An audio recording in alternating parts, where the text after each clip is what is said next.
September 2024। এবারে গন্তব্য মায়াপুর।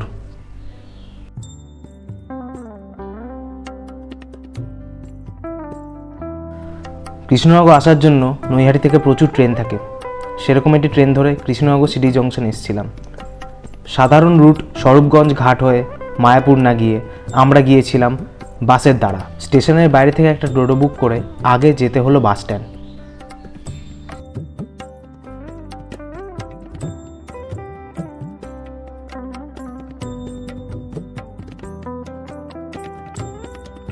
বাস স্ট্যান্ডে পৌঁছাবার পর দেখা গেল সেখানে মায়াপুর যাওয়ার জন্য বেশ কিছু বাস রয়েছে।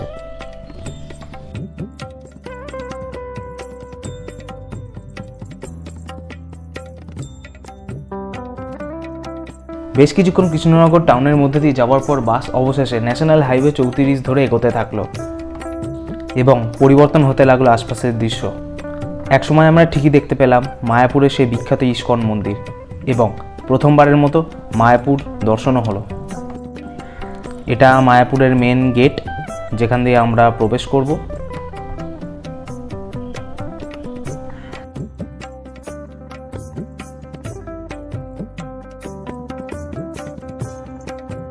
মন্দিরে প্রবেশ করার পর একদম সামনেই দেখা যায় তীর্থযাত্রীদের জন্য এনকোয়ারি বুথ, যেখানে প্রসাদ বা মহাপ্রসাদম পাওয়ার জন্য বিভিন্ন কুপনের কাউন্টার রয়েছে।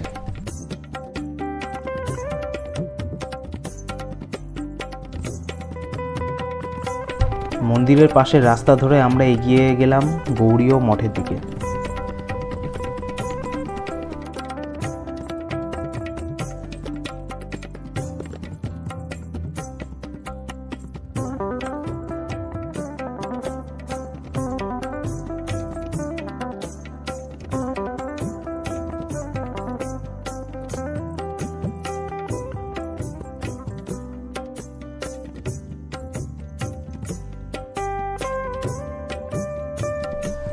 এটা হলো মায়াপুরের বিখ্যাত ইস্কন মন্দিরের ভেতরের অংশ, যেগুলো এখনও কনস্ট্রাকশন হচ্ছে এবং এখানে যত সম্ভব নৃসিংহ অবতার বসানো এবং স্থাপন করা হবে যতটুকু খবর পাওয়া গেল।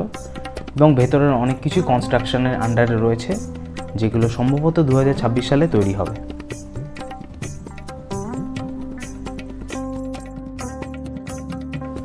এরপর মহাপ্রসাদ গ্রহণের জন্য আমরা চলে গেছিলাম গদা ভবনের লাইনে, যেখানে বেশ কিছুটা লাইন পড়েছিল।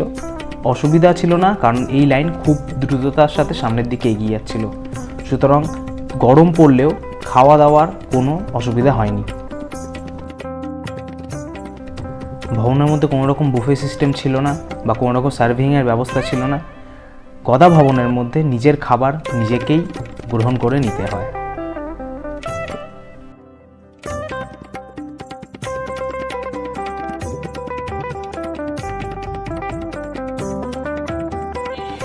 এরপর প্রথম যেটা দর্শন করতে বেরোনো হলো সেটা হচ্ছে মায়াপুরের নৃসিংহ মন্দির।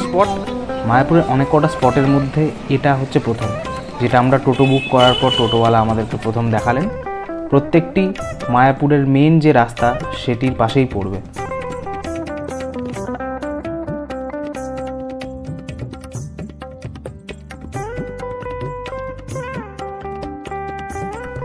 এরপরের জায়গাটা ছিল মহাপ্রভু চৈতন্য দেবের জন্মস্থান।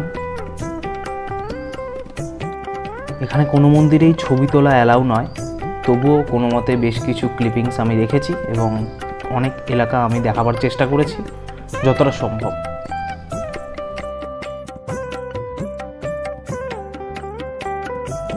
এখানকার প্রতিটা মন্দিরেই চৈতন্য মহাপ্রভু এবং ভগবান শ্রীকৃষ্ণের বিভিন্ন রকম মূর্তি থাকে এবং এতে লেখাই রয়েছে এখানে যে এটা শ্রী চৈতন্য মহাপ্রভুর জন্মস্থান। জায়গাটা বেশ সুন্দর এবং এই জায়গাটা হচ্ছে শ্রীবাস অঙ্গন বা শ্রীবাস ধাম। এটি হলো অনুকূলচন্দ্রের সৎসঙ্গ বিহার, আর এটা হচ্ছে শ্রী শ্রী চৈতন্য গৌড়ীয় মঠ।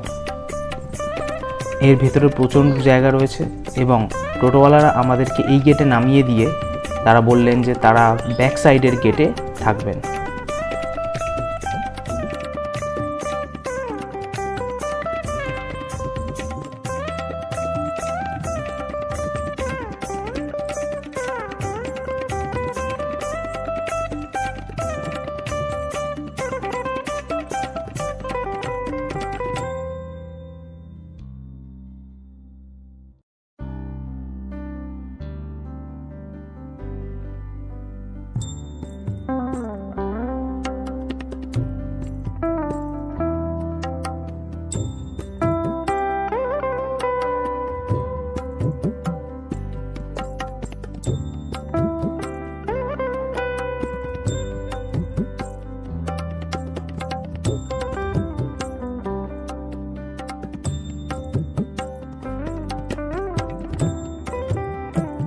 এই পুকুরটাতে বেশ কিছু বড় বড় মাছ ছিল এবং এত বড় মাছ আমি আমার জীবনে খুব কমই দেখেছি।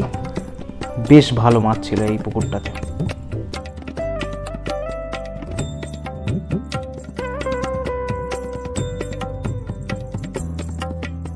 এবং শ্রী চৈতন্য মঠের মধ্যেই বিভিন্ন দোকান পাওয়া যাবে, যেখানে বিভিন্ন রকমের পুতুল দেখা যাবে এবং বিভিন্ন রকমের আইটেমস, জিনিস যেগুলো আপনারা চাইলে কিনতে পারেন। তো সবকটাই আমি আপনাদের দেখাবার চেষ্টা করছি।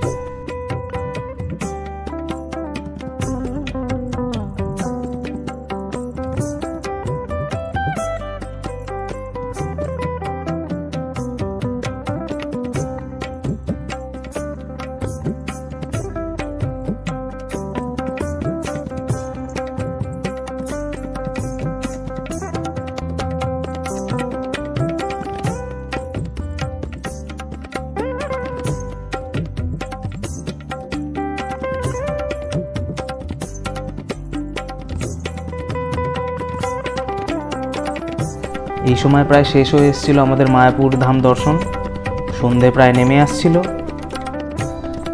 মাঝখানে এই টোটোটার ডিজাইন দেখে আমি খুবই অবাক হয়েছিলাম যে আমাদের এখানে এই টোটো চলে না। হরে Krishna Krishna Krishna Hare Hare,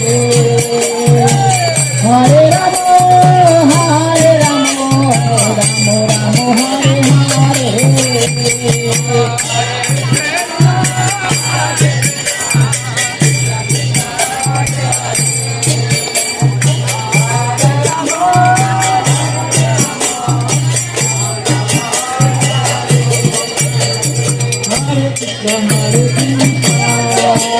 Hare Rama Hare Rama Rama Rama Hare Hare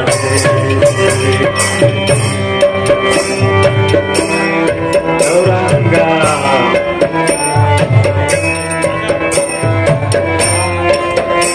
Nityananda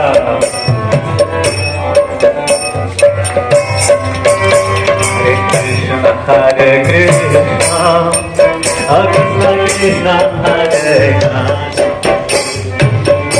Oh Krishna Hare Bol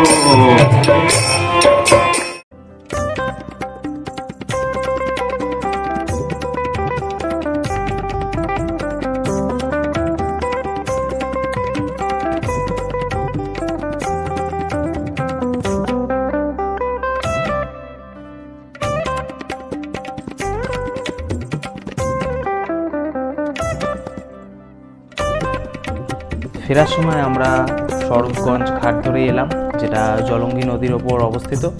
আর ওইদিকে নবদ্বীপ ধাম ঘাট দেখা যাচ্ছে।